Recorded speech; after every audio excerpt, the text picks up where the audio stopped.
Hello everyone and welcome to Let's Talk Books, episode 2. As always, I am Helen because my name doesn't change.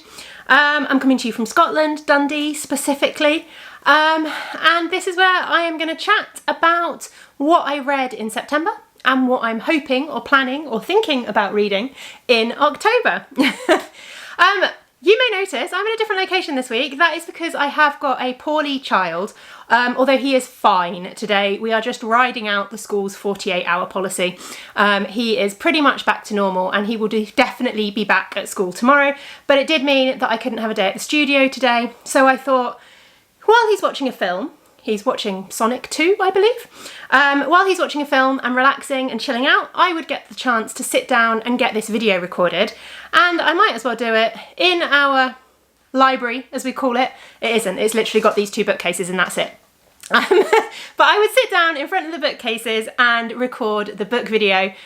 Don't look too closely at my bookcases because they are not organised in any way. They have literally, books have been shoved on as they've come in. I've kind of kept hardbacks together. I will tilt you up a little bit because you can't see, the top shelf is up there.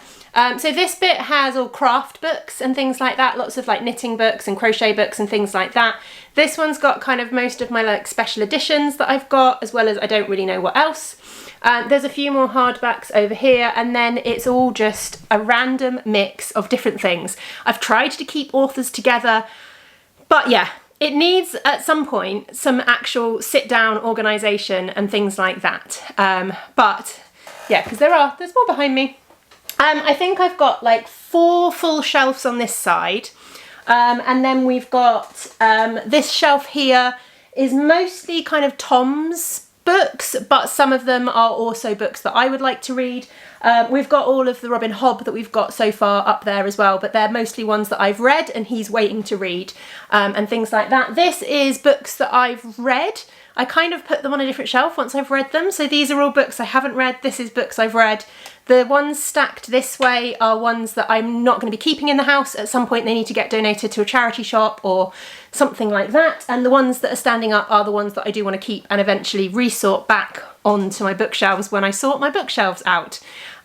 So yeah, there we go. A random half kind of bookshelf tour. But yeah, as I said, don't look too closely because it is really not organised. For those of you that have beautifully organised bookshelves, it will make you cringe. Anyway, shall we get into what I read in September? Yeah, let's do that. Let's just get straight into it. I read 7 books in September, which felt a little bit low in terms of numbers for me. I think I had a couple of audiobook DNFs, so I think that's part of it. So maybe I didn't finish as many audiobooks as I normally would, but I don't really know. It was a relatively good reading month in terms of kind of star ratings. I haven't worked out an average star rating for the month. That would be quite interesting to look at, wouldn't it? But yeah, we had 1 3-star, but we also had 3 4.5 stars. We didn't hit any 5 stars this month, but that still seems pretty good to me. So yeah, total of 7 books. Total number of pages, if you're a page nerd like me, I read a total of 2,558 pages, which gives me an average of 365 pages per book. So it didn't feel like I had any really chunky books in there, but equally I didn't have too many sort of really small books either. So I don't know, all kind of balances out, doesn't it? I don't really know. I don't know why I find number of pages interesting, but I do. Like when I look back, so last month, for example, I read 8 books, but my average pages was higher with 396. So I'd obviously read kind of longer books, if that makes sense. Yeah, I just find it interesting. Anyway, shall we go straight into what books I actually read, shall we? So the first book I finished in September was one that I was still reading towards the end of August, and that is Cant Spell, Treason without T by Rebecca Thorne. This is cosy fantasy. Absolutely cosy fantasy. I was very lucky to get this gorgeous edition for my birthday from my husband. It's the Waterstones, it's just the Waterstones exclusive edition, but it has got beautiful sprayed edges, and it is, I believe, a signed copy? Yes, it is a signed copy as well. But yeah, Waterstones one. What did I think of the book? So what is this book? I am all over the place today. I apologise. It's been a busy few days and I've just got lots of kind of, I don't know, brain fog, I guess. I'm just not with it. So we'll muddle through. It'll introduce you to the true chaos that often comes on my channel. What did I think of this book? What is this about? Let's start with what is this about. As I said, it is cozy fantasy. We follow Raina and Chianthe as they leave behind their old worlds, I guess. So Raina was a soldier. She was a queen's guard to a not very nice queen. And Chianthe is her girlfriend, and Chianthe is like the head mage for the world. And they fell in love. They kept their relationship secret for a long time, but they fell in love. And it came to a point where Raina had finally had enough and she was like, right, you know what you said about moving out into the countryside and starting our own tea shop, bookshop kind of thing? Let's do it. So they do. They disappear off and they find a building and they build from the ground up their own tea shop, bookshop kind of thing in a town where dragons attack regularly. And yeah, I really enjoyed this. I gave this 4.5 stars. One of the things I really liked about it was that you join it with an already established relationship. So I wouldn't say it's a romance book. There's a little bit of romance in there because you are following a couple, but there's none of that kind of getting the romance established feel of it, because they are very much an established couple at the beginning of the book, and that was quite a nice kind of a different perspective to two characters. There's a lot of kind of found family, lots of amazing people you meet in the town that they move to. There's also some drama, like there are definite bits of, there are definite kind of peaks of, oh my gosh, what's going to happen? Or, you know, oh, this is happening now. Oh, we don't know what's going on with that. And there are things that will lead you into the next books as well. So there are things left unanswered at the end of it. So yeah, that's that one. 4.5 stars. I really enjoyed it. I would definitely recommend it. It is brilliant, cozy fantasy. As it says on the front, a cozy fantasy steeped in love. It was lovely, really good. I'm looking forward to the next one in the series. I don't know quite where I'm going to put these now because I see if I can stack them on the arm of the sofa. Fingers crossed. So the second book I read in September was The Haunting of Blackwood House by Darcy Coates. This is very much your classic haunted house story and I really enjoyed it. I gave this 4 stars in the end. Initially I gave it 3.5 and then the more I come back to it I keep thinking about it and so in the end it's kind of bumped up my star rating for it, I think. I find that audiobooks sometimes I tend to rate audiobooks slightly lower than I do physical books, and I think that's partly because I'll lose concentration sometimes while I'm listening to audiobooks, so maybe I don't quite follow them as well, I don't know. But this one got 4 stars from me. So we are following Mara, who she's in the process of buying her first house, and she grew up as I'm trying to think of how, I've tried to word this a couple of times and I'm failing, so it's going to be a rambled mess. So she's in the process of trying to buy her first house and the estate agent shows her Blackwood house, which is surprisingly within her price range. It is a massive house, it is a lot more than she was expecting, and she instantly falls in love with it. However, it has a dark history. But Mara grew up as a child of spiritualists and mediums and things like that, and she does not believe in ghosts. She is absolutely 100% adamant that ghosts do not exist until she starts to spend some time in this house. I really enjoyed that Mara was really logical, that she was brave, and that she was like adamant that ghosts didn't exist and there had to be a rational explanation. I really enjoyed how the book did that. And yeah, I just really liked her as a character. She didn't annoy me. Often in like thrillers and horror books, and sometimes I can find the main characters a bit annoying, especially if they're written as a little bit of a kind of moany, whingy kind of, oh no, woe is me, everything's gone wrong kind of character. But I really liked Mara. And I really enjoyed the book. I'd recommend it. It's the only Darcy Coates book I've read. I keep looking at them now, and I would definitely be tempted to try some more. There's Haunting of Ashburn House as well, but I kind of wonder if they'd be too similar. I don't know. Have you read any Darcy Coates books? Let me know if they are kind of different enough from each other to make it worth reading some of the other ones. Because yeah, I did really enjoy this one. The next book I finished was The Last Girl to Die by Helen Fields.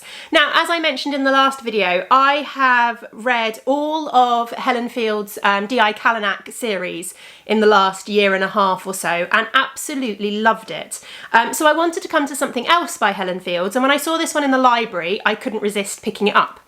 And this one follows Sadie, who is a private investigator who's been invited by the family of a girl who has gone missing to the Isle of Mull, which is where the girl has gone missing. They live on the Isle of Mull to investigate the disappearance of their daughter.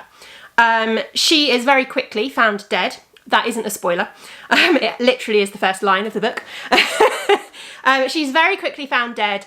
And Sadie gets kind of embroiled in this investigation in this very small island, close-knit group of people into kind of what is going on. This was very different to the other Helen Fields books I've read before. I really enjoyed it. Again, I've given it 4 stars. I'm wondering whether it maybe could have been 4.5. Maybe I'm being a little bit harsh because it wasn't what I was expecting, but having read the D.I. Kalanack stuff, I don't know. But I did really, really enjoy it. I enjoyed the element of her being a private investigator, so she was outside of the police force and like the different kind of approach she had to take. And like the fact that she was this outsider in this kind of close-knit small community was really interesting. I went to the Isle of Mull earlier this year. We spent a week on the Isle of Mull at Easter, and we really, really enjoyed it. And it was really interesting to read about a book set there, thinking about all these places. It was particularly based around Tobermory, which is one of the places we spent a fair amount of time. In fact, my copy of In Memoriam came from the Tackle and Books shop in Tobermory. And yeah, I really enjoyed it. It went into a lot of... well, I don't know how to explain it without giving too many spoilers, but there were some witchy elements in there. There was a lot about kind of, I don't want to say women's rights, that isn't quite the right term, but a lot about kind of historical women's roles, I guess, and breaking those women's roles and things like that, which kind of surprised me. But I really enjoyed it, and it had a brilliant ending. The ending made it for me. It was an ending that I was not expecting. And it was really, it was the perfect ending for the book. So that is that one. Then I read, and I have a copy of this one to show you, haha. I read The Midnight House. The only reason I didn't have a copy of The Last Girl to Die is because it was a library book and I've already taken it back to the library, but I did read it as a physical book. I then read The Midnight House by Amanda Geard. This is one I picked up randomly at a charity shop. I saw it in a couple of charity shops and then finally said to myself, okay, well, I'm obviously meant to pick it up because I've seen it so many times. I really enjoyed it. Again, I really enjoyed it. It's been, as I said, it's been an interesting month. Like, there were no big 5-star, really amazing reads. We had a couple of 4.5s and quite a few 4s. So it's been a good reading month. But yeah, this is historical fiction. I gave it 4 stars. I did really enjoy it. It was very slow to get started. That is the one thing I will say with this one. It took me probably a good third of the book, maybe even a little bit more than that, before I was really invested and really kind of wanted to know what was going on. But this follows 2 timelines. So you're following Lady Charlotte in the 1940s. It's set in Ireland, which I really enjoyed because it went into a lot of kind of Irish folklore, and there was a lot of kind of Irish history and things that I've not necessarily read about before. So I really enjoyed that kind of time period setting. So yeah, we follow Lady Charlotte in the 1940s. She is very much a woman who would like to be a lot more independent than she's given the opportunity for, and at some point she disappears, and is presumed dead due to the circumstances of her disappearance. And we kind of follow her in a few different timelines. So you follow her before her disappearance and kind of the place she lives and her family and the house and everything like that. And then we also follow a woman called Nancy, who is her friend in kind of 1938 kind of times. And then we follow Nancy a little bit more as we kind of get to World War II and that kind of time period, right up until kind of the 1950s, when we follow her as a woman with 2 children now returning to the house. And then we also follow Ellie in 2019. Ellie is a journalist who has gone back to her hometown in Ireland due to a bit of a scandal, I guess we'll say. So she's gone back to her hometown in Ireland, and she stumbles across a letter in the front of a book that she picks up from the charity shop. And the letter is from Charlotte to somebody. And this gets her embroiled in an investigation into Charlotte's disappearance and what happened, and things like that. So you're told in kind of multiple timelines of the modern day kind of investigation, finding out more, and then you're slowly learning more as you go back to the past as well. Yeah, that's kind of it. I would say there is a lot of themes around pregnancy in this book. And things related to kind of pregnancy and things like that. So if there are sensitive topics around that you are sensitive to, then maybe just check kind of trigger warnings and things like that, because some of those were quite prominent themes in a few parts of the book. But I really, really enjoyed it. And yeah, I enjoyed the ending. I enjoyed learning all the twists. It was very twisty and turny. Like, I never kind of really knew what was happening, and the reveals were really good, if that makes sense. So yeah, I enjoyed it. I'd recommend it. I'm gonna have a sip of tea and try and stop rambling. What's next? Oh yeah, I then read A Witch's Guide to Fake Dating a Demon. Now, I'm not normally a massive romance person, as you kind of might be able to tell from my books. There's a few romance books dotted here and there on there, but I'm not a massive romance reader. I really enjoyed this. So this is a fantasy romance, I guess.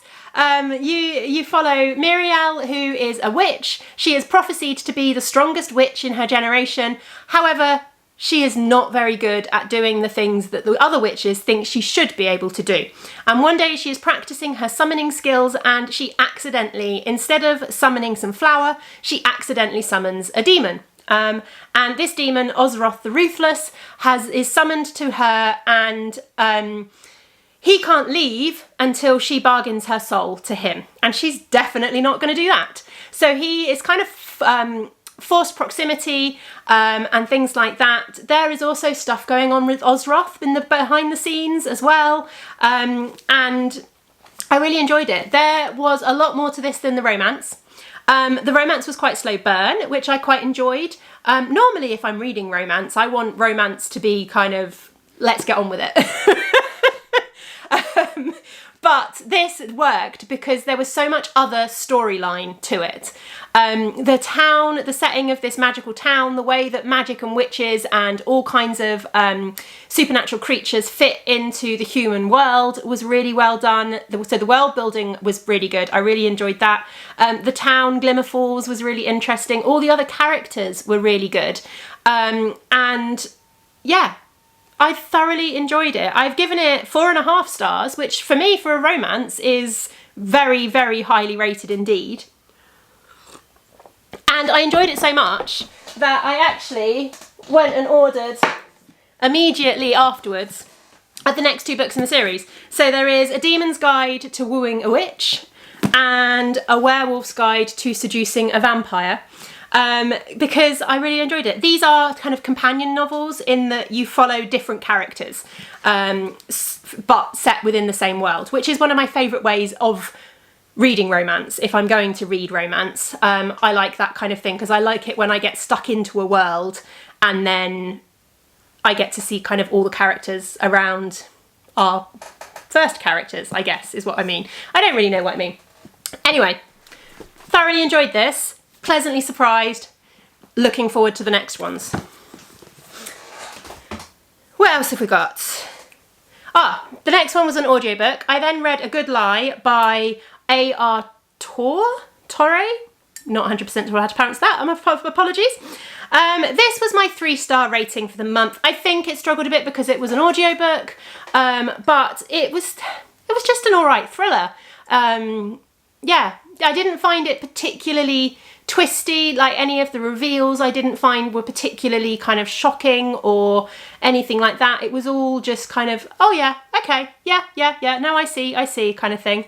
We follow Gwen, who is a therapist, and she treats patients who have violent thoughts and possibly violent tendencies, but it tends to be probably more like people come to her because they have thoughts about killing their spouse and they don't want to do it, basically. And during the kind of time that we're in the book, we're following, how to explain this without giving too many spoilers. There is a big serial killer, the Bloody Heart Killer, whose most recent victim escaped. And this victim has named a teacher at his school as the Bloody Heart Killer, and that is kind of all going on in the background. We then meet one of the other victims. We meet his father, and his father is an attorney who has been brought on, who has decided to defend the person charged as the Bloody Heart Killer because he doesn't believe that he's guilty. And he brings Gwen in to do an analysis, a profile, that's the word, a psychiatric profile of the Bloody Heart Killer to see if it fits this guy. And yeah, so it's kind of that kind of thing. There's a serial killer that's kind of on trial. Is it him? Is it not him? What's going on? But they all keep lots of secrets. She is a terrible therapist and should be struck off immediately. They all keep lots of secrets. Like, it's one of those books where if at the beginning they'd all just been upfront and open and shared all the information, it would have all been sorted a lot quicker. But then I guess that wouldn't have made much for a book. So yeah, I don't know. 3 stars. I enjoyed it. It was all right. Would I read it again? No. Would I recommend it to people? Maybe. Yeah, I'm not 100% sure actually. It was all right.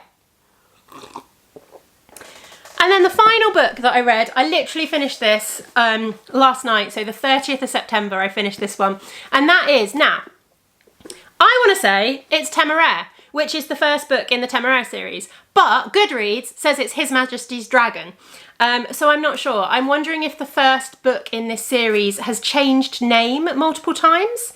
I'm trying to see if it's got...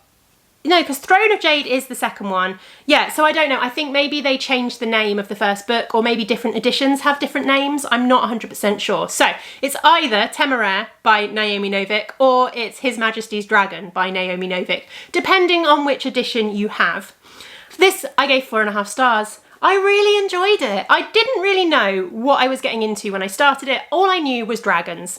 But we follow Captain Will Lawrence, who at the start of the book is a naval officer, a naval captain in the navy, in the fleet of Britain's navy. It's set kind of during the Napoleonic War, kind of that kind of time period, I think. Again, not a time period of history I know a lot about. They conquer, I guess, a French ship. And on board the French ship is a dragon's egg. Now, in this world, there is an aerial corps who are dragon riders who help support the armed forces and stuff like that. They're like part of the navy. They're part of the kind of armed forces, I guess. And traditionally, people are raised to become dragon riders, and they are, when there's an egg that's nearly ready to hatch, they are placed, and the dragon basically imprints, I guess, on somebody. So they're aware of this. They're also aware that this dragon's egg is nearly going to hatch and they need to get to shore as soon as possible. but they're not going to make it in time. So he gets it all set up, all organised. Yeah. One of my crew members, that's fine. We'll pick straws. They'll be the one that the dragon, the dragon lets harness them. It'll be fine. It doesn't go that way. The dragon picks Will, who has now got to leave his life as a naval officer and become a dragon rider in the aerial corps. He is amazing. Like, I absolutely loved the character of Will, of Captain Lawrence. He is brilliant. He is just the nicest man. Like, it's brilliant. One of the things I really loved was that he's an older, like, he's not just a young kind of 20-something. Like, he has a career. He's a captain. He's done things and stuff like that. And I really liked that as him as a character. The other thing is the dragons. The dragons are characters, 100% in this. Torare is his dragon, and Torare is amazing. Like, I absolutely loved Torare. Such an amazing kind of character. All of the dragons were brilliant, and like the characterization I thought was really, really good. And yeah, so we basically follow them going off to training and everything like that, and then they join the war, and that's kind of how it goes, I guess. I don't really know how to explain it. It is the first in a series of something like 9 books, I think. It's not particularly thick. I would definitely be carrying on with the series because I really enjoyed the characters so much. I just need to know what happens. I will say, towards the end of the book, the action picked up and things got a little bit darker. Like, all the way through, it's quite jolly. Like, he's training with this dragon. It's really nice. Everybody's really nice. Everybody's friendly. Everything's going well. And then they get to war. So yeah, I'm really interested to see kind of where it goes. So yeah, that's the final book I finished. So 7 books, that is 7 books that I finished in September. So let's have a think about October. October, yes, right. Okay, so I am feeling a little restricted in my reading at the moment. I have been doing quite a lot of quite strict TBRs over the last few months, probably the last 6 months or so, to be honest. I've been kind of planning my reading a lot more, setting TBRs. I think it's partly because I've been part of a few different read-alongs and things like that. And I'm kind of just feeling for October that I just want to be able to reach for whatever I want to be able, whatever I fancy reaching for, if that makes sense. I do have a few requirement readings, and there's some that have been carried over from last month. I've got a couple of library books that I'd like to get to this month as well, because I don't like to take books out of the library if I'm not going to read them relatively soon. But then I thought, instead of setting kind of another strict TBR as such, I thought I would share a few books that I really want to get to. I keep seeing on my shelves and I want to pick them up, or they're new in and I'm excited about them. And yeah, I won't get to all of them in October, but I'm going to give myself a little bit more free rein in October to just reach for books that I want to reach for. So, carried over books. So, carried over from September, sorry, is, first of all, we have got The Mad Ship, which is book 2 in the Live Ship Trader series by Robin Hobb, which is part of the Realm of the Elderling series. I am joining in, as I've mentioned, with Leanne from Literary Diversion's Fits Along, which is a read-along of the entire Realm of the Elderling series. I've never read these books and I have thoroughly enjoyed them so far, but they are daunting. They are chunks. I know this is going to take me ages to read. I know once I start it, it's going to take over my reading for the month. But yeah, it needs to be kind of, I think it will be the next book that I start, potentially. We are going away for a week next week. Me and the boys are going away. We're going to the Lake District with my parents, so that might be a good time to start it. Because there should be maybe a little bit more reading time, a little bit more kind of downtime, and stuff like that. So yeah, hopefully, if not the next book, it will be the one after the next book, and I will get this read in October.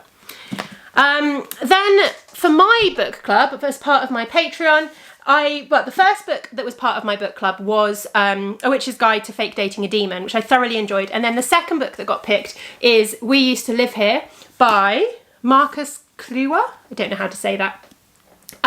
This is a thriller kind of haunted. It's not a haunted house. It's kind of a thriller. So basically, a couple have purchased a new house, and they are in their house, and a family knock on the door and say, "We used to live here. Could we have a little look around, please?" And they kind of let them in and let them look around, and then is it Charlie? One of them? Yeah, Charlie disappears. And yeah, so I'll read you the blurb. It says, young couple Charlie and Eva can't believe the killer deal they got on an old house in a beautiful yet remote neighbourhood nestled in the deep mountains. One day, a man knocks on the door. He claims to have lived in the house years before and asks if he can show his family around. People pleaser to a fault, Eve lets them in. As soon as they enter, strange things start to happen, and Eve wants nothing more than for them to leave and never come back. But they can't, or won't, take the hint that they are no longer welcome. Then Charlie suddenly vanishes, and Eve begins to lose her grip on reality. She's convinced there's something terribly wrong with the house and its past inhabitants. Or is it all in her head? It's meant to be really creepy, and twisty and turny, and one that I believe leaves you with questions. I don't know. And I'm really excited for it, and I really want to get to it. I just haven't had time to pick it up yet. So yeah, I am desperate to get to this one in October. Maybe that's not the best place to put them. I keep knocking the camera, don't I? And then the final one I want to get to, which I am getting to because I am currently reading it. I started it this morning, and that is book 4 in the Veronica Speedwell series, which is A Dangerous Collaboration. Technically, I need to read book 5 this month as well, but let's just get book 4 out of the way. I should have read it in September, but I didn't get round to it. So I have just started it, and actually, having got back into it, I've literally just read the first chapter, and I'm like, yeah, I'm so glad I picked this back up again, because it was just the light-hearted fun that I needed for the beginning of the month. Right, library books. I picked up 2 library books. So Arthur, my eldest, goes to tutoring once every 2 weeks, just to have a bit of support with his literacy. He's dyslexic, and it seems to be helping him learn kind of some different skills and things like that. But it's a really handy, like the location is really handy for our library, and our library is open late enough that while I can just drop him at tutoring, I can wander over to the library and have a little look round. So I've started using the library a lot more because of that kind of timing works really well. And I picked up 2 books from the library. So the first one I picked up is A Haunting in the Arctic by C.J. Cook. I have read, what was it called? I want to say, was it called The Ghost Woods? I think it was called The Ghost Woods. I'll pop it on the screen anyway, or I'll try and remember to when I'm editing maybe. I think it was called The Ghost Woods by C.J. Cook, and I really, really enjoyed it. I listened to it as an audiobook, but it was brilliant. I really enjoyed it. So when I saw another one by them, I thought I'd give it a go. So this is, again, multiple timelines kind of thing. So we're following, at least I don't think it's multiple timelines. I've just found somebody's bookmark. Oh, look. Somebody was using, I don't even know what this is. Books, maybe they were books. Oh look, they've even ticked them off. They're obviously series of books. This was the bookmark. And they've ticked off the ones in the series that they have read or owned or something like that. There we go. Always interesting when you find random things in a library book, isn't it? Anyway, I don't know quite whether it is multiple timelines, but I will read you the front because I don't really know a lot about it. It says 1901, on board the Orman, a whaling ship battling through the unforgiving North Sea, a woman awakes. Attacked and dragged there against her will, it's just her and the crew, and they're all owed something only she can give them. 1973, decades later, when the ship is found still drifting across the ocean, it's deserted. Just one body is left on board, his face and feet mutilated, his cabin locked from the inside. Everyone else has vanished. Now, as urban explorer Dominique travels into the near-permanent darkness of the northernmost tip of Iceland to the final resting place of the Orman's wreck, she's determined to uncover the ship's secrets. But she's not alone. Something is here with her, and it's seeking revenge. So it just sounded really good. It sounded good. So that is the one I can't tell you anything about it. I picked it up from the library. It sounds good. I'm not going to put it next to the camera and jog the camera again. I also picked up a copy of The Kaiju Preservation Society by John Scalzi. So this one I can tell you about because this has been on my list for absolutely ages. This follows Jamie. It's set during the pandemic. And it follows Jamie, who has lost their job as a delivery driver and is looking for something else to do. And one of their friends sort of says, well, we've got this preservation society. We need help looking after the animals. Come and help us. And initially he's like, okay, great, fine, we'll go look after the animals. But it turns out they're dinosaurs and they're not on Earth. So yeah, from what I've heard, it's kind of Jurassic Park kind of feeling to it, but extraterrestrial Jurassic Park or like interdimensional Jurassic Park kind of thing. But yeah, it sounds really interesting. I went to a panel when we went to Worldcon earlier this year. I went to a panel with John Scalzi on it, and he was really interesting, really funny. And it's made me want to pick up some of his books even more, having kind of seen him talk about his work and things like that. So yeah, that one is on the list, hopefully. Then, so they're kind of my I really need to get to books. So it's 5 kind of I'd really like to get to. I'm not even sure I'm going to manage that with Mad Ship in there as well, but we'll see. And then there are 5 books that I was just going to mention that I am just desperate to get to, and I'm just feeling the itch for at the moment. The first one is Pumpkin Spice Cafe. Oh, I don't even know who this is by. I'll put it up there. It'll have the name of the author on the image.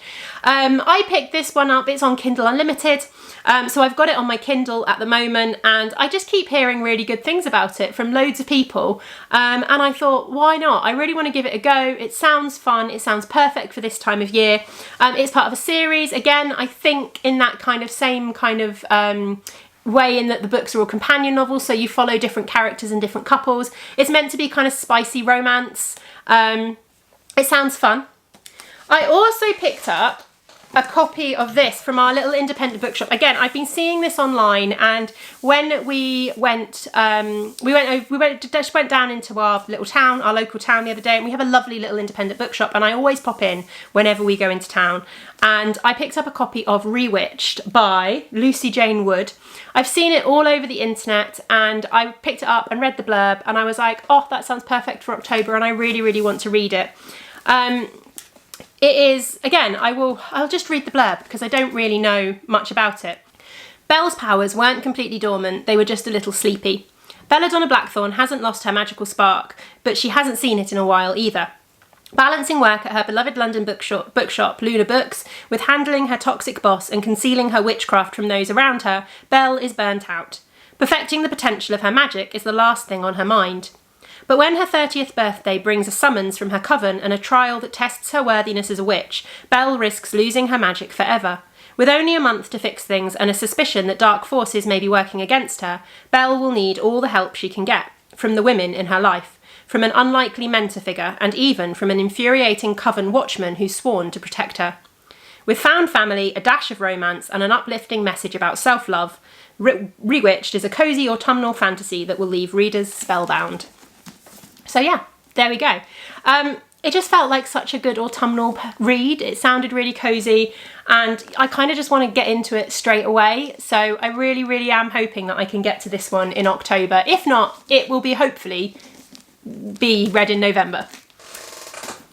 Then I've got 3 others. Which I can't get to the other bit. Pirate's Life for Tea, which is the sequel to Cant Spell Treason without T, and it comes out, I believe it comes out this week. I pre-ordered it, so my copy should be arriving in the next couple of days, and I really would like to kind of get to it quickly. I don't want it to sit on the shelf and not get read. Like, I really like to kind of keep up with it as the series come out and things like that. So there is that one that hopefully will be arriving soon. I also got this week, arrived this month. So I have just, I was on the wait list for the Evernight box from Illumicrate, which is a quarterly horror subscription box. And I've just had my notification through to say that I've got my space. So I should get October's Evernight box as well. That should be arriving. I looked at like the Illumicrate one, but I can't keep up with a book a month. And I liked the idea of it being quarterly and just getting 4 books a year. Seemed a really nice idea. So yeah, so that has arrived. But while I was on the website kind of sorting out the subscription and getting it all set up, I saw this. So this is Last to Leave the Room by Caitlin Starling. And it just sounded so creepy and so good. And yeah, this is an Evernight edition, so it has got beautiful sprayed edges. It's also got really gorgeous and creepy end pages as well.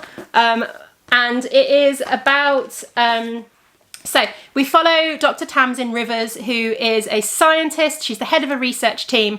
And in her, as she goes, there's a room at the bottom of the stairs, apparently. She finds a door that doesn't exist. And one night she opens the door to find an exact physical copy of herself on the other side. And I'm going to leave it at that. It sounds really creepy, and now that I've read that, I can show you the back end pages, because the back end pages have the double as well. So yeah, I am excited for this. I really want to get to it. It sounds creepy. It sounds really interesting. It's just, yeah, it just sounds so good. So hopefully, we never know. And then the final book, which I am desperate to get to, it's been on my shelf for absolutely ages, is The House on the Cerulean Sea. Like, I am desperate to get to this one. I don't know if you can see, I have got Somewhere Beyond the Sea as well. I bought the sequel before I've even read this one, mostly because so many people that I know have read this and loved it, and I'm 100% sure I'm going to feel the same. So I am desperate to read this. This one, I know it's queer.